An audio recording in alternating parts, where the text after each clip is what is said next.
본 방송에서 제공하는 투자 정보는 투자 판단에 대한 조언입니다. 방송에서 제공하는 주식의 가치, 가격 상승 및 가격 하락에 대해서는 방송사에서 보장하지 않습니다. 안녕하세요. 오늘장 내일장의 권민정입니다. 오늘 우리나라 증시 혼조세 나타나고 있습니다. 코스피는 계속해서 하락 흐름 보여주면서 0.34% 약보합권에서 거래가 이루어지고 있고요. 코스닥은 하락 출발했지만 다시금 상승 전환되면서 0.43% 780포인트 선 지나가고 있습니다. 오늘의 코스피와 코스닥 개인이 홀로 주식을 사들이고 있는 모습입니다. 네, 기관과 외국인 동반 매도세 나타나면서 현재 혼조 흐름 나타나고 있는데요. 애플이 경기 둔화 우려로 고용을 줄인 것이 지수 하락의 촉매제로 작용을 한 모습입니다. 특히나 또 유가가 다시금 100달러 선을 돌파하면서 미국 국채 금리가 상승한 점도 주식 시장에 부담이 된 것일 텐데요. 여전히 불안정한 시장입니다. 저희 방송과 계속해서 함께 하시면서 투자 전략 꼼꼼하게 세워가시길 바라겠습니다. 저희 방송 유튜브로도 시청 가능하십니다. 유튜브 검색창에 서울경제TV라고 검색을 해주시면 실시간 방송 시청 가능하시니까요. 많은 관심 부탁드리겠습니다. 본 방송에서 제공해드리는 정보는 투자 판단을 위한 조언일 뿐 해당 주식의 가치와 수익률을 보장해드리진 않습니다. 그리고 서울경제TV와 서울경제신문은 당사의 브랜드입니다. 서울경제증권TV와는 무관하다는 점 꼭 기억해 주시길 바라겠습니다. 7월 19일 화요일입니다. 오늘장 내일장 본격적으로 출발하겠습니다.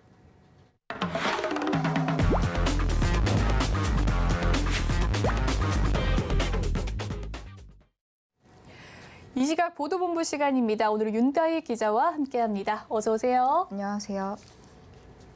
네, 그러면 오늘은 어떤 헤드라인 들고 오셨을지 화면으로 먼저 만나보겠습니다.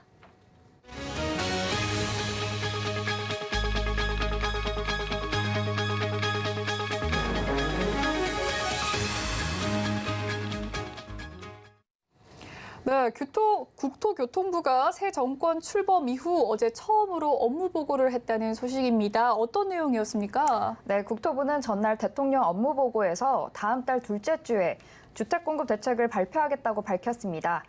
도심 수도권 강역급행 철도, 즉 GTX죠. 역세권 등지에 250만 호 이상의 주택을 공급하겠다는 겁니다. 도심 내 주택 공급을 늘리기 위해 공공주도에서 민간주도 공급으로 전환하겠다고 밝혔습니다.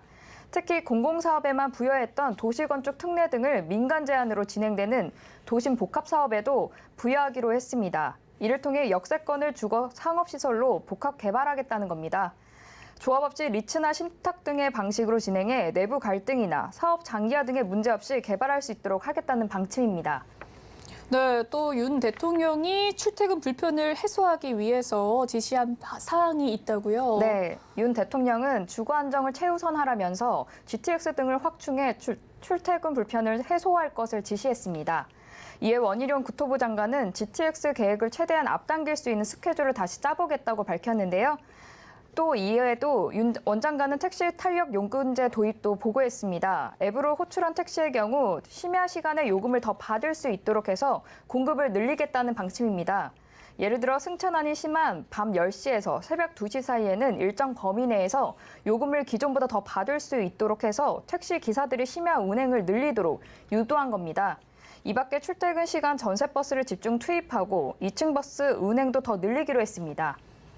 네, 다음으로는 금융 얘기로 넘어가 보도록 하겠습니다. 김주현 금융위원장이 금융규제 등 규제 완화에 대한 강력한 의지를 피력했다고요? 네, 김 위원장은 오늘 은행에 관해서 열린 제1차 금융규제 혁신회의에서 금융산업의 규제 철폐를 강조했습니다. 금융위가 얘기하는 혁신 규제는 금융과 비금융의 융합을 추진하는 겁니다. 즉 금산분리라고 하죠. 그동안 금융권은 금산분리 규제를 완화해달라고 요청했는데요. 현행법상 은행은 비금융회사의 15% 이내 지분 투자만 가능하기 때문에 그동안 불가능했습니다. 또 부수업무로 인정받지 않으면 새로운 사업을 할 수 없어 은행권은 비금융 사업에 진출하기 어려웠습니다. 이에 김 위원장은 금융규제가 발목을 잡아서는 안 된다며 근본부터 의심해 금융규제의 새로운 판을 짜겠다고 강조했습니다.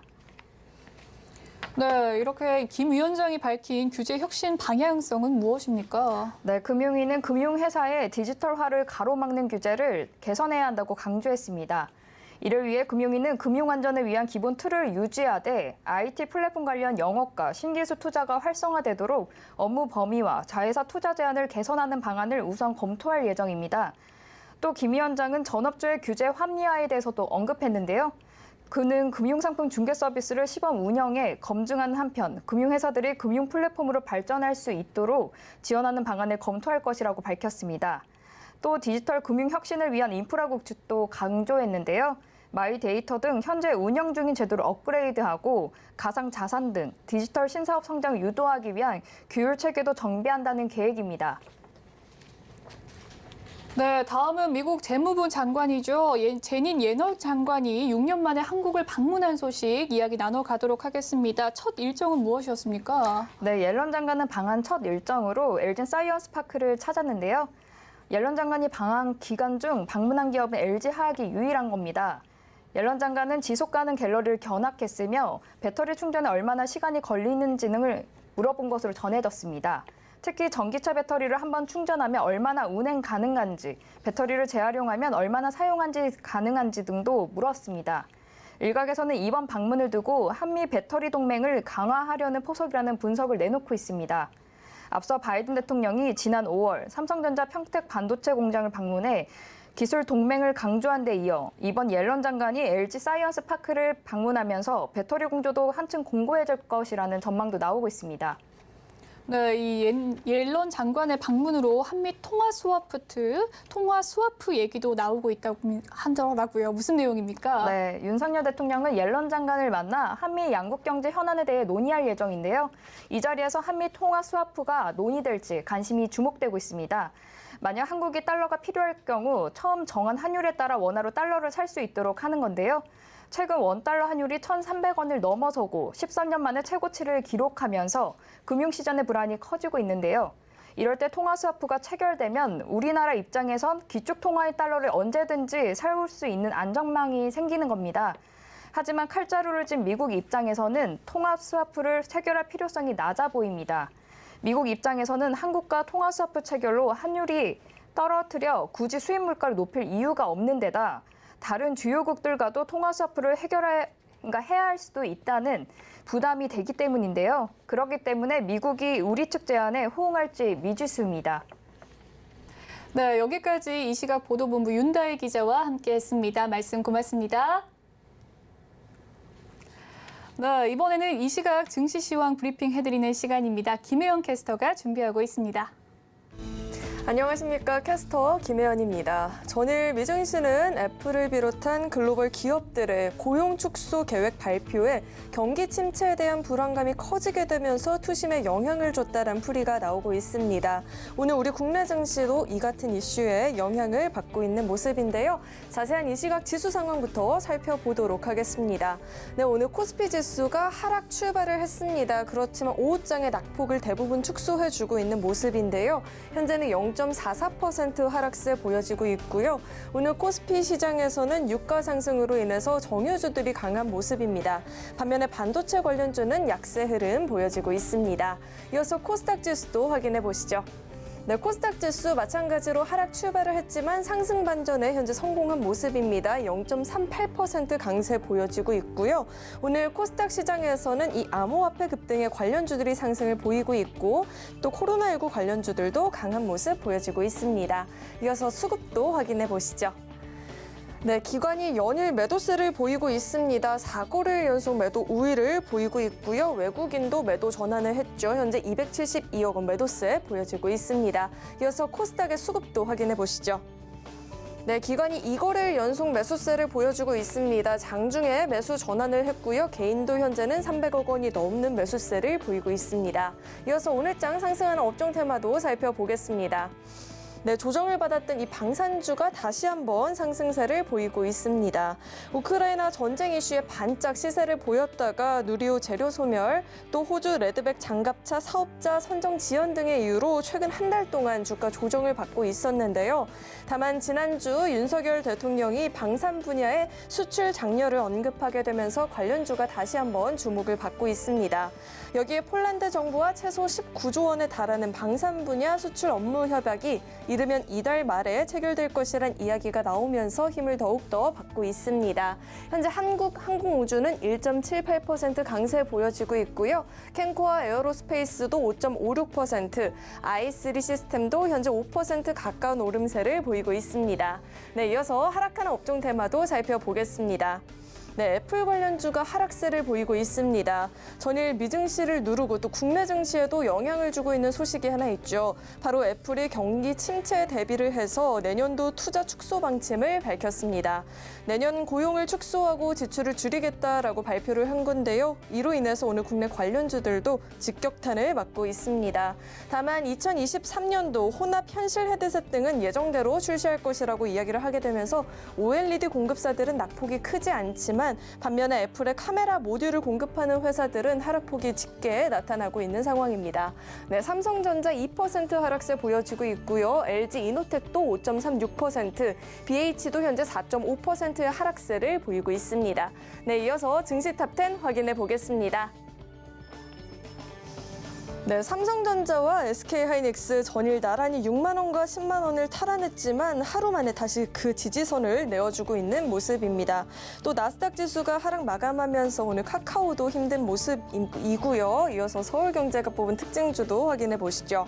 네, 오텍은 음압차 관련주죠. 윤석열 대통령이 병상 치료제 확보에 최선을 다해달라라는 당부의 말에 관련주로 묶이면서 강세 보이고 있습니다. 네, 다음 레몬 보시죠. 네, 레몬도 마찬가지로 코로나19 관련주죠. 확산을 막는 방호복 개발한 이력이 오늘장에서 부각이 되고 있습니다. 네, AP위성은 한국이 합법 위성 개발을 처음으로 시도한다는 소식에 영향을 받으면서 오름세 보여지고 있습니다. 네, 그럼 먼저 SK하이닉스 살펴보도록 하겠습니다. 네, 최근에 충북 청주공장 증설 계획을 전격 보류한 것으로 알려지고 있습니다. 지난해 하반기부터 본격적으로 시작된 이 디램 매출 하락세와 또 전쟁 장기와 인플레이션 등 IT 수요 둔화가 한동안 이어질 것으로 전망이 되면서 이렇게 증설 보류를 결정한 것으로 보이는데요. 현재 주가는 1.39% 하락세 보여지고 있고요. 10만 원도 붕괴가 된 모습입니다. 네, 이어서 살펴볼 종목은 오뚜기가 있습니다. 네, 오뚜기가 관계사인 오뚜기 라면지주와 오뚜기 물류 서비스 지주를 흡수 합병한다는 소식에 주가가 상승세를 보이고 있습니다. 이번 합병으로 인해서 신제품 개발의 효율성이 높아지고 또 시장을 공략하는 데 있어서 보다 효과적일 것이란 기대감이 커졌다라고 하죠. 현재 4.4% 오른 46만 2,500원에서 거래가 되고 있습니다. 네, 다음으로는 자연과 환경 살펴보겠습니다. 용산시대를 열겠다라는 이 윤석열 대통령의 업무 보고에 힘을 받고 있습니다. 용산국제업무지구의 개발 사업이 본격 재추진될 것이란 가능성이 제기가 되면서 기대가 커졌다라고 하죠. 현재 5.95% 오른 1,425원에서 거래가 되고 있습니다. 네, 지금까지 증시탑10 확인해 봤습니다.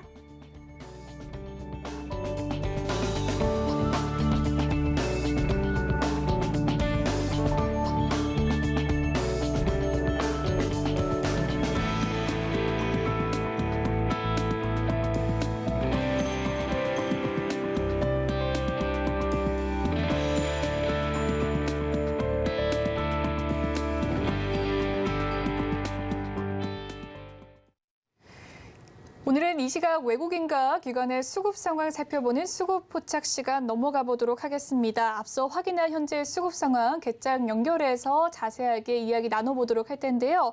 다올투자증권 영업부의 이성훈 차장 연결되어 있습니다. 차장님 안녕하세요. 네, 안녕하십니까? 네, 수급 상황 살펴보고 왔습니다. 종목별 흐름 어떻습니까? 우선 외국인들은 이제 기아나 현대차, SK하이닉스, LG와 현대모비스, 이 어떻게 보면은 반도체, 또 자동차 그 전에 좀 시장에서 그냥 각광받는 종목 위주로 좀 저가 매수 관점으로 들어가는 걸로 좀 판단되고 있고요. 특히 이제 기관 쪽 같은 경우는 지금 보면은 에코프로 비행 같은 이 전기차, 2차 전지 쪽에서 대한 관심이 좀 높지 않나라고 좀 판단되고 있고요. 우선 첫 번째로 이제 하나 에어로스페이스입니다. 기관 쪽에서 순매수 2위를 하고 있는 기업인데요. 우선 한국항공우주와 이 T50 계열의 이 부품 계약 공급 계약을 좀 체결했다는 소식이 지금 나와주고 있는 상황이다라고 볼 수 있겠고요. 이 2-50에 대한 부분에 있어서 이 유압 부품을 좀 공급한다라고 좀 볼 수 있겠고, 그렇기 때문에 이 하나 에어로스페이스가 이 항공 우주와 그 전부터의 그 어떤 계약이나 어떤 고객사 간의 그런 부분은 다시 한번 좀 끈끈하다는 부분을 확인할 수 있지 않나라고 좀 생각이 되고, 이 계약 금액 같은 경우에도 782억, 적은 금액은 아닙니다. 그리고 계약 기간도 2024년까지이기 때문에 이거에 대한 매출이나 영업이익에 대한 인식 부분은 빨리 좀 작용할 것으로 좀 판단이 좀 되고 있고요. 그 다음에 두 번째가 바로 SK이노베이션이라고 볼 수 있겠는데, 우선 지금 이제 유가가 전일 또 많이 좀 급등을 했죠. 그러면서 이 오늘 정유 주들에 대한 상승세가 좀 나와주고 있는데, SK이노베이션, GS, SOL 같은 경우 좀 강세를 보였던 상황이라고 볼 수 있겠고요. 이번에 아시겠지만은 이 미국 측의 어떤 그 주장으로 지금 계속 추진 중이었던 러시아산 원유에 대한 유가 상한제 추진, 이번에도 어떤 합의를 도출하지 못한 그런 상황이라고 좀 볼 수 있겠고요. 한마디로 또 유가 안정에 대한 부분에 있어서 이 바이든 행정부의 노력 같은 경우에도 성과를 좀 얻지 못했던 상황에서 이 유가에 대한 안정세에 대한 부분은 다시 한번 또 이 물음표가 좀 달린 상황이라고 볼 수 있겠습니다. 그렇기 때문에 이 다음 달에 오펙 회담이나 여러 가지 부분에 있어서 유가에 대한 변동성은 나올 수 있다고 판단되고 있고요. 하지만 이 유가가 급등하면서 역시 정유주들은 레깅 효과 때문에 어떤 실적에 대한 기대감을 다시 한번 가져가도 괜찮기 때문에 특히 SK이노베이션 좀 관심 있게 봐도 괜찮지 않을까 이렇게 판단됩니다. 네, 현재 종목별 수급 특징주로서 하나 에어로스페이스와 SK이노베이션에 대해서 살펴봤고요. 그렇다면 차장님께서 포착한 특징주 무엇입니까? 네, 기관이 장 초반부터 사고 있는 이 화신을 좀 말씀을 좀 드리도록 하겠는데요. 이 화신 같은 경우에는 이 현대차 그룹의 거의 90% 매출 비중이 있다라고 판단되면서 이 현대차 그룹주라기보다도 현대차 관련주라고 좀 볼 수 있겠습니다. 한마디로 현대차와 기아에서 이 내연기관차나 어떤 전기차에 대한 생산이 증가할수록 화신에 대한 매출액과 영업이익은 당연히 느는 곳으로 가고 있다라고 좀 볼 수 있겠고요. 아시겠지만은 지금 현대차, 기아차의 이 생산량은 좀 제한된다고 하더라도 지금 현재는 차에 대한 단가나 그리고 이 수요보다 공급보다도 수요가 좀 우위에 있기 때문에 이 현대차와 기아에 대한 실적이나 이런 부분은 의심의 여지가 없다라고 좀 생각이 되고 있고요. 특히 이제 미국 지역 쪽에서의 이 핵심 라인업에 대한 부분에 생산이 좀 들어가기 때문에 화신 쪽으로의 어떤 수익이나 이런 부분이 크게 잡힐 가능성이 있지 않을까라고 좀 생각이 되고 있습니다. 특히 그 전에 어떤 중국보다도 이제 미국과 인도 쪽에서의 이 매출에 대한 비중 그리고 회복에 대한 부분이 이어지고 있기 때문에 이 현대차의 어떤 생산력이나 이런 부분 같은 경우에는 더욱더 올라갈 가능성이 있다라고 판단되고 있고요. 현대차의 미국 전기차 공장 건설이 되는 상황에서 이 화신 같은 경우는 샤시와 프레임을 만드는 회사라고 볼 수 있겠는데, 일반 내연기관차보다 이 전기차 쪽에서의 샤시나 이런 부분이 더욱더 기술을 요구하고 어떤 집약적이기 때문에 이 ASP 어떤 마진 부분은 더 나올 가능성이 판매 단가 상승과 함께 있지 않을까 판단되고 있습니다. 지금 현재 가격도 저는 괜찮다라고 판단되고 있고요. 목표가는 11,000원, 선절가는 9,000원 말씀드립니다. 네, 오늘 이성훈 차장의 포착 특징주는 화신이었고요. 그에 대한 자세한 분석까지 들어봤습니다. 지금까지 다올투자증권 영업부 이성훈 차장과 함께했습니다. 말씀 잘 들었습니다. 네, 감사합니다. 네, 오늘 시장을 주도하는 업종과 이슈에 대해서 심층 분석해보는 마켓 로드맵 시간으로 넘어가 보도록 하겠습니다. 메리츠증권 강남센터의 황혜수 차장 연결되어 있습니다. 안녕하세요, 차장님. 네, 안녕하세요. 네, 제닛 옐런 미국 재무장관이 취임 후에 첫 방문에 나섰습니다. 이 최근 글로벌 경기 침체 우려가 확대되고 한국의 대외 환경이 좀 악화됨에 따라 이번 방문에 투자자들이 주목하고 있는데요. 먼저 이번 방안에서 주목받고 있는 주요 현안 무엇입니까? 우선 그 옐런 장관은 그 이번 방안을 통해서 계속해서 미국 주도하에 어떤 그 공급망을 해소하려는 공급망 그 병목 현상 해결 방안을 논의할 것으로 계속해서 보도가 되고 있는 상황인데요.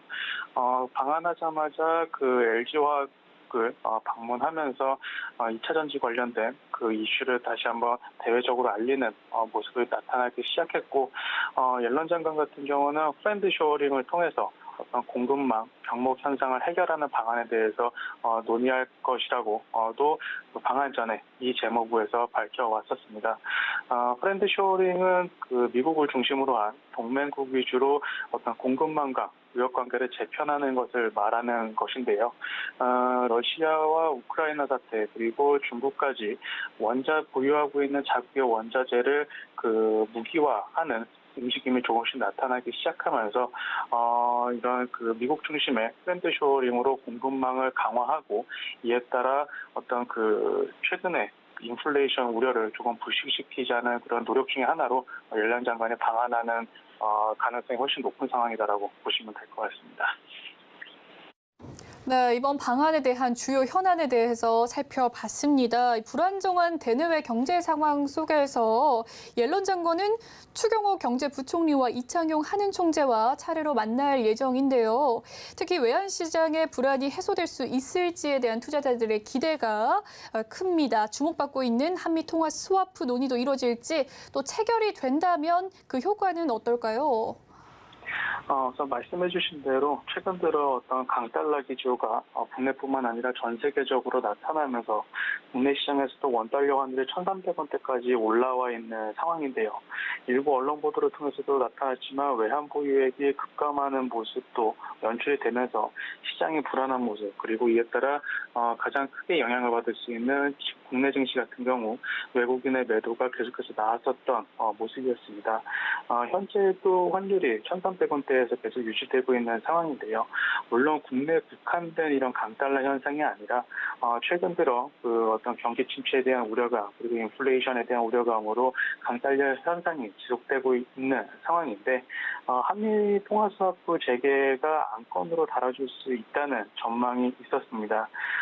미국과 한국의 통화 스와프는 그동안 경제 위기 상황을 어떤 돌파하기 위한 장치로 사용되어 왔었는데요. 2008년 글로벌 금융위기 당시에 300억 원 달러 규모로 처음 한미 통화 스와프가 체결이 됐었고, 이후에 코로나19 사태에 대응하고자 2020년 협정을 맺고 지난해 말 종료되었습니다. 한미 통화 스와프가 그 체결이 된다면 말씀드린 대로 통화 스와프 같은 경우는 그 글로벌 금융 위기라든지 이런 그 코로나19 사태와 같은 대외적인 변수에 대응하고자 했던 정책 중에 하나인데, 강력한 어떤 효과를 볼 수 있는, 시장을 안정시킬 수 있는 도구다라고 말씀드릴 수가 있겠습니다. 따라서 이런 그 통화 스와프가 이번 회담문청에 체결이 되지 않더라도 어떤 이 통화 스와프에 대한 가능성이 계속해서 부각이 된다면 국내 그 환율도 조금은 안정세를 유지할 수 있다라고 말씀드릴 수가 있겠고요. 시장의 기대를 넘어서 한미 통화 스와프가 체결이 된다면 즉각적인 어떤 환율 반응이 나타날 것으로 전망이 되고 있고, 그에 따라 국내 증시 역시 외국인 자금 유입이라는 긍정적인 효과를 볼 수 있다, 이렇게 말씀드리겠습니다. 네, 한미통화 스와프에 대해서 자세하게 이야기를 해주셨는데요. 한미통화 스와프 체결 시 즉각적으로 환율에 반응이 들어올 수 있고, 또 외국인 투자자들의 수급이 또 쏠릴 수 있다라고 금융시장에 긍정적인 효과 제시해 주셨습니다. 또한 윤 대통령은 옐런 장관과 이 회담에 앞서서 반도체 공급난에 대한 대응을 위해서 추진하는 치포 동맹 참여 문제의 논의 가능성도 밝혔습니다. 이 치포 동맹 무엇인지 궁금한 분들 많으실 텐데요. 치포 동맹은 무엇인지, 또한 글로벌 반도체 시장의 재편 가능성과 함께 살펴봐 주시죠. 치포 동맹 같은 경우는 그 미국 정부가 한국과 일본, 대만 같은 그 아시아 3국의 그 반도체 동맹을 결성하자는 제안 내용 중에 하나인데요. 주요 국가 4국가 말씀드린 대로 한국과 그다음에 대만, 일본은 전체 글로벌 반도체 그 생산 인프라의 80%를 차지하고 있는 그 상황입니다. 메모리 분야에서 한국이 가장 우위를 잡고 있고, 그다음 글로벌 파운드리 쪽에 1위가 대만, 그리고 반도체 소재 부품 쪽, 장비 쪽의 기술력 일본, 이렇게 해서 아시아 3국이 반도체 생산 전체 인프라의 80%를 가지고 있는 상황인데요. 미국 같은 경우는 앞서 말씀드린 어떤 프렌드 쇼어링과 마찬가지로 어떤 그 일부 원자재들, 중국과 러시아의 원자재들을 무기화하면서 이것을 견제하기 위한 도구 중에 하나로 칩4 동맹, 즉 반도체 동맹국 그 네 국가라는 것을 제안을 했습니다. 이에 따라서 그 아직까지 체결이 되고 미국, 일본과 대만은 적극적으로 참여하겠다고 밝혔고, 우리나라 같은 경우는 검토 중이다라고 밝혔는데요. 물론 칩4에 가입하게 된다면 북미향 그런 판매라든지 관련된 충분한 그 이슈를 긍정적인 효과를 노려볼 수도 있는 상황이지만, 중국에서 그 대중압박 카드로 사용하고 있는 칩4 가입을 계속해서 조금 견제하고 있는 상황이기 때문에 중국향 매출도 감소할 수 있다는 우려감은 있지만, 중국 같은 경우에는 국내 반도체 업체 이외에 따로 반도체를 구매할 수 있는 대안이 없기 때문에 실질적으로 칩4에 가입하는 것이 중장기적인 측면에서 긍정적인 효과를 볼 수 있다, 이렇게 말씀드리겠습니다. 네, 칩4 동맹에 대해서 자세하게 살펴봤습니다. 한편 이번 방한 기간 중 이 옐런 장관은 국내 기업 중에서 유일하게 LG화학만 방문을 합니다. LG사이언스파크를 방문해서 차세대 배터리 기술에 대해서 논의하는 것으로 보이는데요. 이를 통해서 한미 배터리 동맹이 강화될 가능성도 제기되고 있는데, LG그룹이 그리는 미국 시장의 확대 청사진은 어떤 것인지, 또 기업 실적에 어떤 영향을 줄 거라고 보십니까? 우선 산업구조 특성상 살펴보시자면은, 이전에 바이든 대통령이 방한했을 때는 그 삼성전자를 방문해서 그 반도체 관련된 그런 그 퍼포먼스를 보여줬고요. 이번 그 옐런 장관이 방한했을 때는 LG화학을 방문하면서 국내 업체들, 반도체 업체와 2차 전지 소재 업체의 위상을 다시 한번 조금 대외적으로 알릴 수 있는 그런 그 모습이었다라고 보시면 될 것 같습니다. 또한 이에 발맞춰서 그 신학철 LG화학 부회장 같은 경우는 북미 지역의 양극재 공장을 신설하는 것도 적극적으로 검토를 하고 있다라고 밝혔는데요. LG화학 같은 경우 전지 소재 분야에만 2025년까지 약 6조 원 가량의 투자를 단행하면서 양극재부터 첨단 소재까지 여러 가지 포트폴리오를 육성할 것이라고 밝혔습니다. 또한 그 미국과의 관계, 특히 LG화학과 GM과의 초창기 단계의 관계에서부터 어떤 그 한미 간의 양국 간의 그 2차 전지 소재를 중심으로 한 관계를 피력하는 모습을 보여줬는데요. LG그룹 같은 경우에는 말씀드린 대로 북미향 공장을 계속해서 늘려나갈 계획을 밝히게 되었고, 이번 옐런 장관의 방한을 통해 어떻게 보면 다시 한번 그 확답을 받는 내용이다라고 말씀드릴 수가 있겠는데, 따라서 그 LG화학 같은 경우 실질적으로 미국의 배터리 공급망을 산지화하기 위해서 2025년까지 110억 달러를 상회하는 투자를 할 것으로 밝혀져 있습니다. 따라서 국내 업체 같은 경우는 그동안 유럽향 매출이 2차 전지 관련된 그런 성장 모멘텀으로 작용을 했다면, 이제는 북미 쪽에 시장의 마켓 시어를 큰 폭으로 늘려나가는 원동력이 될 수 있다고 말씀드릴 수가 있겠고요. 현재 전기차의 그 미국의 침투율이 5%밖에 되지 않는다라는 점을 감안했을 때, 이런 국내 업체들의 미국 진출, 특히 2차 전지 소재 업체들의 미국 진출은 장기적인 성장 동력으로 작용할 수 있다는 점에서 긍정적이다, 이렇게 말씀을 드리겠습니다. 네, 앞서 이 미국의 재무부 장관이 LG화학을 방문한다라는 이야기 드렸습니다. 방문해 있는 상태인데요. LG화학은 이 만남을 통해서 북미 지역의 양극재 공장의 신설 검토 소식을 밝히기도 했습니다. 특히 이 배터리 소재의 이 육성을 강조했는데요. LG화학의 사업 확장에 따른 국내 2차 전지 소재 관련 업종의 성장세 어떻게 전망하시나요? 앞서 말씀드린 대로 2차 전지 소재 같은 경우 이제 그동안 전기차와 완성차도 마찬가지고요. 반도체 수급 이슈로 인해서 생산량이 많이 줄어든 상황에서 현재 미국이 굉장히 공격적으로 전기차 시장을 늘려나가는 자국 내 전기차 비중을 늘리기 위해서 공격적인 투자와 그다음에 지원책을 발표하고 있는데요.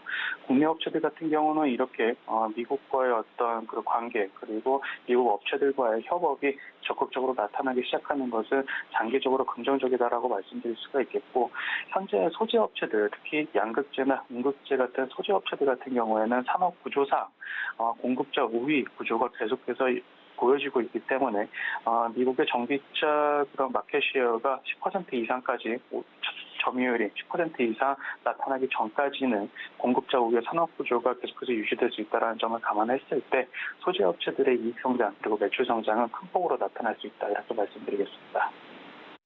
네, 이 관련주에 대해서 이야기를 나눠봤습니다. 지난 바이든 대통령 때는 이 한미가 반도체 동맹, 이번 제닛 옐런 장관 때는 또 배터리 협력이 상징적인 행보로 해석되고 있습니다.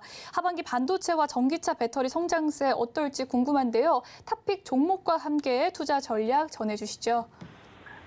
반도체 소재 쪽은 2차 전지 소재 같은 경우는 하반기로 갈수록 그리고 내년에 증설이 완공이 되는 업체일수록 매출 성장과 이익 성장이 동반해서 나타날 수 있다는 점이 긍정적이다라고 말씀드릴 수가 있겠고요. 어떤 그 직접 배터리를 제조하는 업체뿐만 아니라 소재 업체들의 이익 성장이 나타날 수 있다라고 말씀드릴 수가 있겠습니다.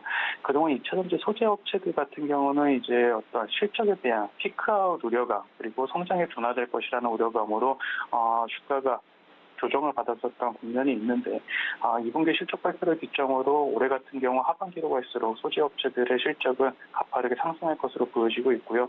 대표적인 양극재 업체인 LNF 같은 경우도 2분기 시장의 컨센서스를 뛰어넘는 호실적이 기대가 되고 있고 3분기와 4분기 역시 분기별 이익 성장에 큰 폭으로 나타날 가능성이 높기 때문에 꾸준한 관심을 가지실 필요가 있다고 말씀드릴 수가 있겠습니다. 또한 단기적인 이슈로는 이제 그 7월 20일 장 마감 후에 테슬라의 2분기 실적 발표가 있는데요. 실적 발표 이후 향후 생산 계획이 발표가 된다면 2차 전지 소재 업체들은 다시 한번 조금 이에 따른 주가 변동성이 나타날 수 있다라고 말씀드릴 수가 있겠고 또한 그 빅셀 업체 중에서는 삼성 SDI가 이익 성장적인 측면과 마진율적인 측면에서 동종 업체들 중에 가장 높은 이익률을 기록할 가능성이 높다라는 점에서 관심을 가지실 필요가 있다 이렇게 말씀드리겠습니다. 네, 하반기에 대한 2차 전지 소재의 사업 지속 전망, 성장 전망에 대해서 점쳐봐 주셨습니다. 앞으로 다가올 테슬라 실적 발표도 중요한 부분이겠습니다. 지금까지 메리츠증권 강남센터의 황혜수 차장과 이야기 나눠봤습니다. 말씀 잘 들었습니다. 감사합니다.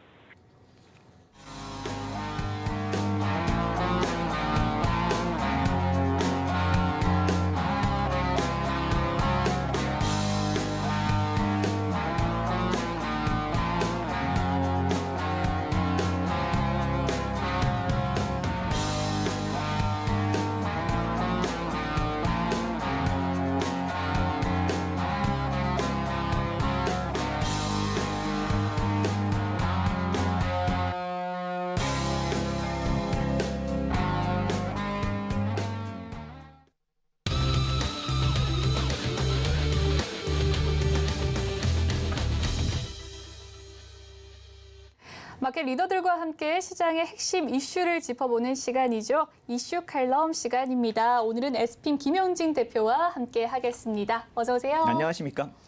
네, 통화정책 모멘텀 변화 가능성에 대해서 이야기를 나눠볼까 합니다. 지난주 물가 관련 지표들이 공개가 됐었는데요. 이 이후에 시장이 오히려 반등세 나오고 있습니다. 이 지표들 이외에 시장의 모멘텀 변화가 나타나고 있는 것일까요? 네, 그렇다라고 봐야 될 것 같습니다. 특히나 어제까지 이제 반등이 나타났고요. 오늘 조정을 보이고는 있지만 앵커님이 보시기에도 그렇게 공포스러운 조정 모습은 아닙니다. 네. 그래서 예전에 6월 같을 때 나타났었던 조정의 양상은 거의 공포스럽고 매수가 실종이 돼버린 그런 모습인데 이제 보면은 지금 같은 모습은 아래쪽에서 매수도 좀 들어오고 있는 그런 모습이다. 이렇게 보면은 시장 전체적으로 변화의 가능성도 한번 이제 따져볼 때가 됐다라고 생각이 되는 겁니다. 그래서 한번 표를 일정상의 표를 한번 만들어서 모멘텀의 전환 가능성을 한번 표시해 보려고 표를 하나 만들었습니다. 이게 언제부터 언제까지냐면요. 1월 6일에 페드가 자산 매각도 하겠다라고 얘기한 때부터입니다. 그러니까 지금 이 선을 3개를 제가 그렸는데 금리 인상과 더불어서 자산 매각까지 하겠다라고 얘기를 했기 때문에 우리가 예상치 못했었던 금리 인상 이후에 어느 정도 기간이 지난 다음에 대차대조표 축소가 갈 것이라고 예상이 됐었던 걸 앞당기는 그런 좀 한 발 앞서 움직이는 모습을 보였기 때문에 시장이 충격을 받았고 그때부터 조정이 심화됐었던 모습입니다. 그래서 맨 아래쪽에 이 빨간 선이 어디까지냐면은 6월 FOMC 회의까지입니다. 여기 보면은 그 거래 일수가 한 107일 정도 되고 하락률을 제가 구해보니까 28% 정도 됩니다. 근데 이때까지만 하더라도 중간중간에 이제 페드의 중요한 사람들이 나오셔서 계속 비관론을 제기를 했죠. 그리고 자산시장 쪽에도 직접적으로 버블을 제기를 했기 때문에 주식시장이 계속 안 좋은 모습으로 흘러갔던 것이죠. 그러니까 여기까지가 가장 안 좋은 모멘텀들이 반복이 돼 왔었던 자리다라고 해서 제가 첫 번째 마디를 만들어 놓은 것이고 그로부터 이제 3일 거래일수로 3일 뒤에 보면은 파월 의장이 의회에서 증언을 하십니다. 그게 이 두 번째 굵은색 선을 뜻합니다. 근데 저점이 약간 좀 높아졌습니다. 거래일수 3일이 지나면서 1월 6일부터 따져보면은 하락률이 25%대로 줄어들었습니다. 근데 이때 어떤 얘기가 있었냐면은 파월 의장은 계속 강하게 긴축을 하겠다라고 했는데 의회에서 오히려 그 후유증을 걱정하는 그런 모습들이 나타났죠. 분위기가 점차 틀려지고 있었다라는 걸 지금 말씀을 드리는 것입니다. 마지막으로 이 세 번째 선이요. 맨 위에 거요. 이것은 거래일수로 125일째 되고 지난 주말로 이어지는 그 타이밍입니다. 하락률이 24%대입니다. 그러니까 첫 번째가 28%, 그다음에 두 번째가 25%, 그다음에 24%. 재료들이 나오는데 점점 하락률은 줄어듭니다. 결국 6월에 FOMC 회의 때가 가장 안 좋았었던 거라는 걸 우리가 알 수가 있는 것이고 그 이후로는 어떤 내용들이 약간씩 긍정적으로 변화되면서 하락률도 줄이고요. 점차 저점을 높이는 모습이 나타나고 있다는 것이고 최근에 나타났었던 이 세 번째 마디에서는 확실하게 지금 변화 모멘텀이 나타나고 있다는 걸 오늘 지금 제가 말씀을 드리려고 그 뒤에 내용들을 이제 준비를 한 것입니다. 그래서 이러한 변화가 나타나면서 100bp 인상에 대한 얘기도 나왔었죠. 지난주에 CPI 지수 나오면서요. 그렇지만 그것에 대해서 여론조차도 이건 너무 심하지 않느냐라는 식으로 돌아섰고 페드의 인사들도 이제는 그런 것은 가능성이 별로 높지 않다라는 식으로 얘기를 하기 시작했죠. 이 맨 처음에 1월 6일과 거치면서 이 6월 FOMC 회의 그리고 그 이후에 이 마디를 놓고 보면은 사람들의 여론과 또 페드 인사들의 태도가 스탠스가 많이 달라지고 있다는 걸 우리가 느낄 필요가 있다는 것이죠. 극적으로 달라지고 있다는 것이 바로 이 세 번째 마디가 되는 것이고 그렇기 때문에 어떤 통화 정책상의 모멘텀이 이제 변화되고 진바닥을 우리가 찾고 있는 과정에 들어섰다. 그렇기 때문에 더 이상 시장을 무서워할 필요가 없다. 제가 계속 시장을 무서워할 필요가 없다라는 말씀을 6월부터 드려왔지만 이제부터는 오히려 적극적으로 주식이 빠지면 매수의 기회로 한번 삼아볼 필요도 있지 않을까. 그 백데이터들은 좀 이따 다시 말씀을 드리도록 하겠습니다. 네, 파월 청문회 이후에 분위기가 조금씩 달라지고 있다라고 말씀을 해주셨습니다. 재료와 지표가 계속해서 나오고 있음에도 불구하고 조금씩 저점을 높이고 있는 모양새인데요. 그렇다면 이 물가 관련 지표 공개 이후에 시장의 반등은 이 인플레이션의 피크 아웃을 좀 감안한 것으로 봐야 할까요? 또 채권 시장에서도 그러한 흐름이 나타나고 있습니까? 맞습니다. 그게 키워드라고 생각이 됩니다. 피크아웃되고 있는 물가, 인플레이션 이것이 키워드라고 생각이 되고요.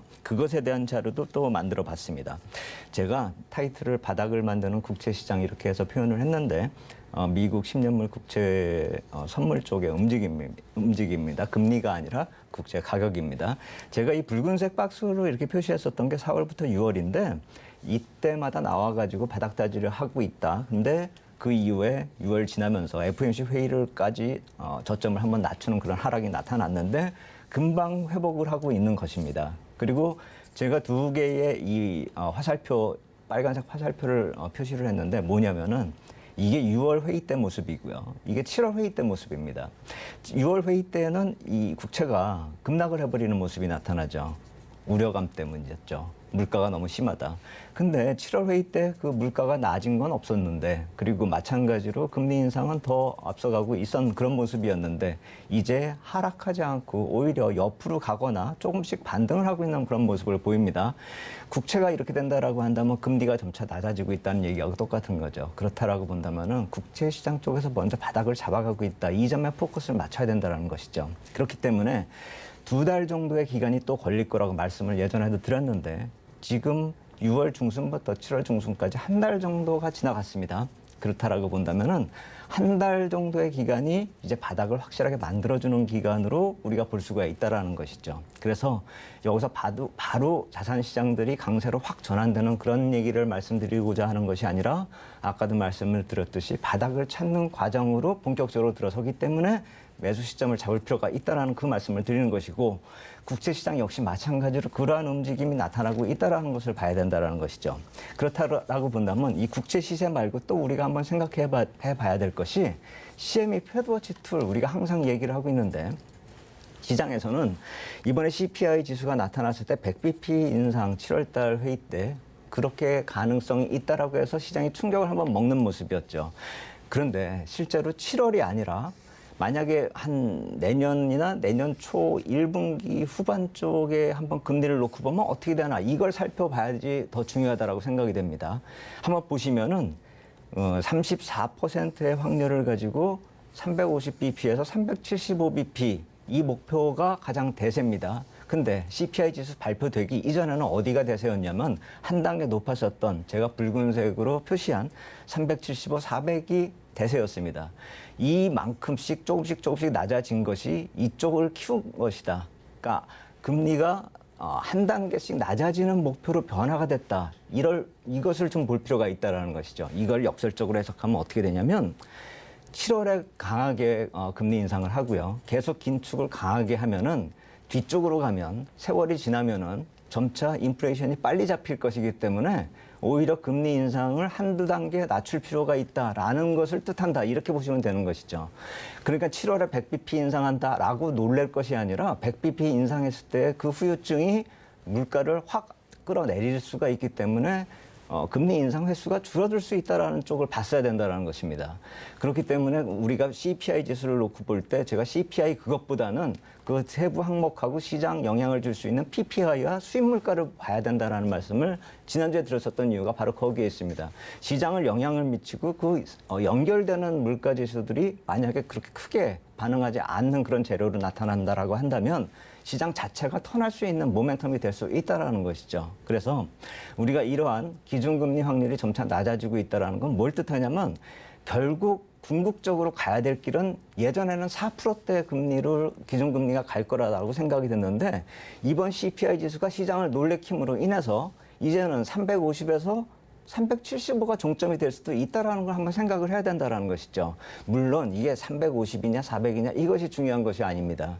지금 궁극적인 목표는 결국 400을 넘지 못한다. 4%를 넘지 못한다는 것이 시장에서 인식하기 시작했다는 점을 우리가 봐야 된다는 것이죠. 그래서 금리 인상을 여러 번 걸쳐가지고 많이 하는 그런 것보다는 맞을 매라면 한꺼번에 빨리 맞아가지고 끝내버리면 더 시장은 편해질 수 있다. 바닥이 더 빨리 다가올 수 있다. 이렇게 볼 수가 있다는 것이죠. 그렇기 때문에 지금의 시장 흐름을 놓고 보면은 향후 한 달 동안에 진바닥을 형성할 가능성이 매우 커지고 있다는 점을 우리가 이 점에서 좀 찾을 수가 있다 이렇게 생각이 되고 1차 모멘텀으로 우리가 보통 FOMC 회의를 7월 27일로 보고 있죠. 제가 봤을 때는 방금 전에 말씀드린 그 한 달이란 그 기간 동안엔 이 7월 FOMC 회의도 있고 8월 1일부터 3일 사이에 있는 미 재무부의 4분기 경제 운영 보고서하고 또 4분기 국채 발행 일정이 확정이 되면서 달러 움직임이 구체화될 것입니다. 이때가 2차 모멘텀으로 생각을 할 수 있기 때문에 이 한 달 기간 동안에 바닥을 다지는 모습이 확정이 될 수 있다는 점, 이러한 그 일정을 봐도 어느 정도 설득력이 있다 이렇게 볼 수 있겠습니다. 네, 채권 시장의 흐름을 분석해 주시면서 자세하게 이야기를 해 주셨는데요. 6월에 회의 이후에 국채가 급락하는 모습 보였고 7월 회의 이후로는 이 급락보다는 횡보를 하면서 한 달 동안 바닥 다지기가 들어갈 것이다 라고 말씀을 해 주셨습니다. 저점 매수의 기회가 올 것이다 라고 말씀도 해 주셨는데요.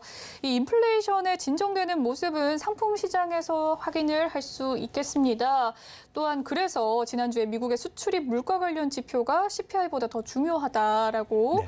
말씀하셨을 거고요. 그 내용을 검토하면 그 역시 좀 긍정적인 모멘텀 작용될 수 있을까요? 네, 그래서 제가 이 수출입 물가에 대해서 좀 세부적으로 들어가서 항목별로 좀 살펴보도록 하겠습니다.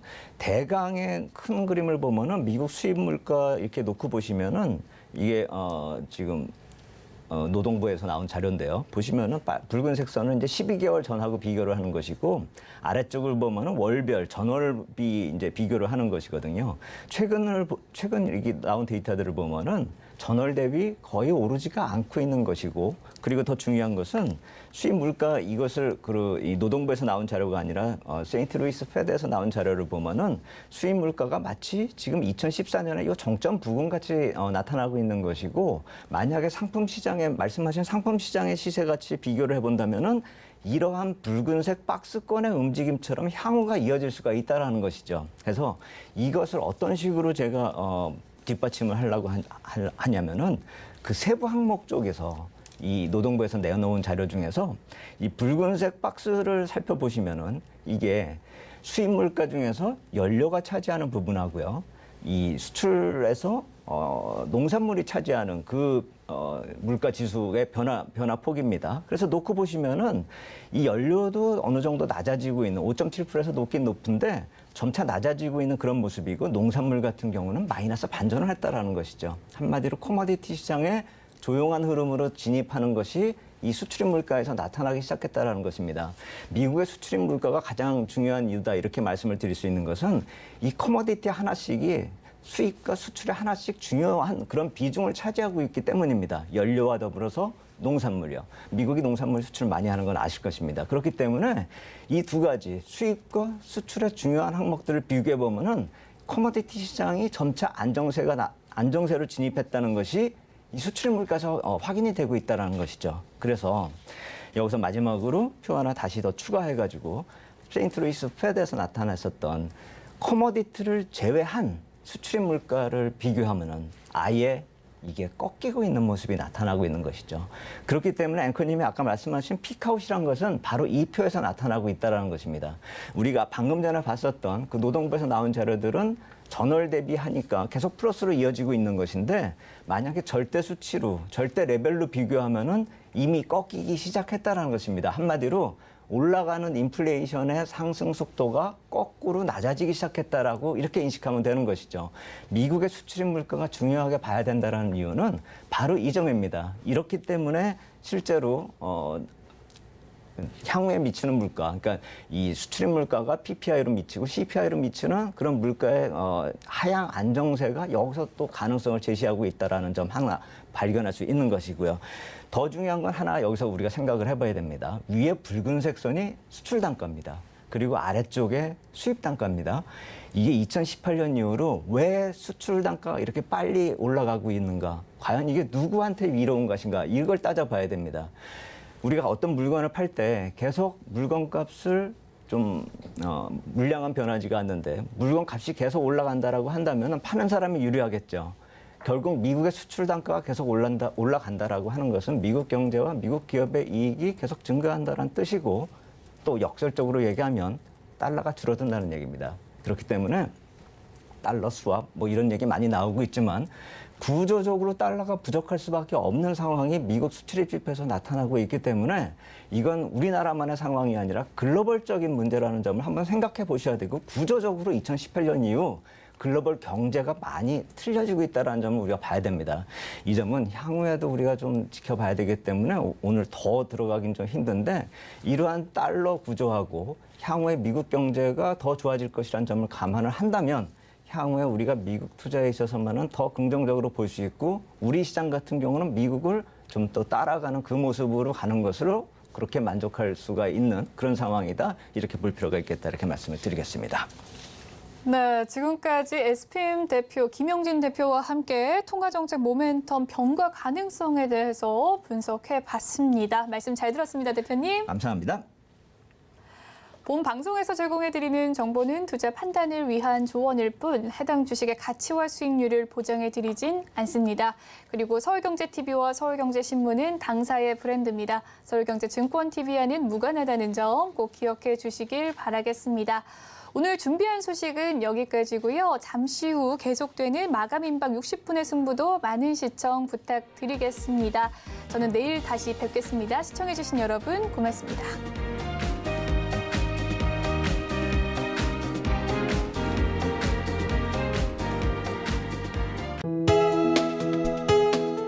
본 방송에서 제공하는 투자 정보는 투자 판단에 대한 조언입니다.